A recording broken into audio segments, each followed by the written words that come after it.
Who's good potatoes? Spin the leak here. It's time for a movie review. This time it's going to be the 2004 Saw movie. This is kind of the first official film. This is what kicked off the franchise, and I'm going to start off with one big question.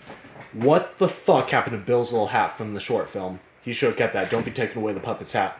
The movie really kicks off whenever Dr. Lawrence and Adam both wake up in an abandoned rest room that is just forgotten by time. It's all fucked to shit. They have to solve a puzzle in order to try to escape alive, but it's a Saw movie. That never happens. Now, I got a few little nitpicky things to say. It's a Saw movie, so I'm going to be talking about traps, obviously. That's just how it goes. You can't really look at the Saw movies and not talk about the fucking traps. That's the reason you're there. But I'm also going to point out how easy it was to see if this was one of their earlier projects. They fucked up a lot. Just from stuff that they displayed, small things that you'd probably notice all throughout the movie. I'm just going to give one small example for the fuck-ups. At some point, they find a box in the wall. Gordon pulls it out and opens up. It has 2 cigarettes, a note, and I think a lighter inside. Is it a lighter or is it a picture? Anyway, one of the cigarettes ends up on Adam's side of the room, because they were doing this whole faking act. Basically, the premise is both of them are chained to the wall, and Gordon has to kill Adam before the clock runs out, which they were given like maybe 4 or 5 hours to do this thing. 4 or 5 hours and you couldn't kill a guy who was acting like a dick the entire time. Am I getting distracted? Anyway, so there's a body in the middle of the room, laying in a pool of poisonous blood. He dabs one of them in one of the cigarettes in blood, sets it inside the box, and then tosses the unpoisoned cigarette over to Adam, who is going to pretend to die. Whenever Adam wakes up, he throws a hissy fit after, blah, blah, blah. Basically, it didn't work out. Later on, Gordon is having his own hissy fit. He's laying on the ground, smacking it, freaking out. Next to his head, you'd see both cigarettes, and neither of them are poisoned. It's a very small detail, but once again, that's a fuck-up. Someone who's going to watch the movie 100 times is going to see this. Another thing is just, general logical thinking in this film.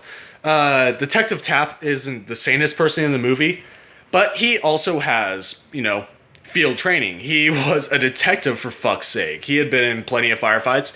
So why is it that whenever he enters a room, very small living room, shots are being fired, they hides behind a post probably this wide and thinks he's fucking safe when he has couches and walls to hide behind? He just goes ahead and just pew, pew. Small things like that. I will also say that this trap is probably the easiest to escape, one of the easier ones. This was an extremely intricate trap for Jigsaw. Being the first, it would have to be, because this is all about 2 people in a singular trap. The trap is the room itself. There are plenty of ways that could have escaped. So the chains are iron. You can tell by the color and the thickness. They're about 1 inch thick. You're not cutting through those with a bone saw. But that is the first thing they try to do. Why they would go after the chain and not the padlocks is something I simply don't understand. Even with a dull bone saw, you can cut through the small ring on a padlock easily. You can even break it open just by hitting it repeatedly with a heavy object. You can knock it out of place and open it up. It's easier to cut through stainless steel than it is to cut through iron. You're not fucking doing that, especially when it's like maybe a 1/4 inch of fucking stainless steel. You can bend a 1/4 inch of stainless steel. Son of a bitch! Oh, that's not working. Urgh. Winston, help! I'm trying to look tough.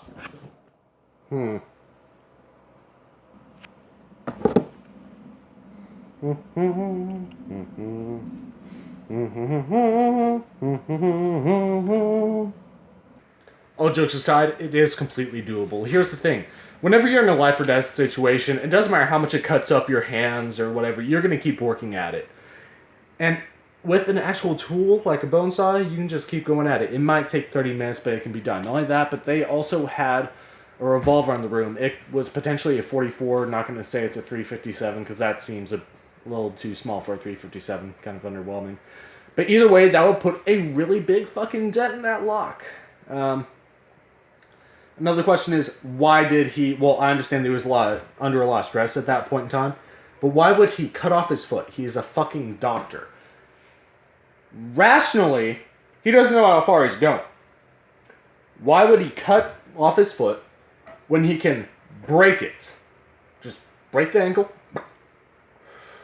Go through that immense pain for about 2 seconds. Well, it's going to last a lot longer. That is going to hurt like a son of a bitch. Just slip the fucking ankle, slip the fucking anklet off, and crawl or limp your ass out of there. You can reset the bone later. I mean, there were a lot of opportunities to escape. The room wasn't even fucking locked. Yeah, no. All in all, this was a really creative idea at the time. I think Cube had already been out, so people had seen something like this, just not on this level, and not something with so many twists. This movie was just non-stop a mindfuck at the time. And it holds up really well. I am going to go ahead and give this 4 potatoes. I'm not entirely biased. Like I said, this is kind of campy. It's just the creativity, the amount of detail, and the fact that it puts you in a stressful situation while showing the characters panicking. You're going to make the same mistakes they do. You're going to look at it and think about how fucking horrifying it would be instead of looking and going, hey, dumbass, the key's over there. It's just the way it works. You can look at every situation, watch any movie, second time through, you're going to see an easy way out of the trap. You're going to think of the best way to get out of it that they really hadn't considered. But that's just the way it is. Hindsight's always 20/20. Have you seen this film before? Are you planning on watching it? Go ahead and post that in the comments down below. Like, comment, subscribe. Keep on keeping on. And I'll see you in another video. Son of a bitch!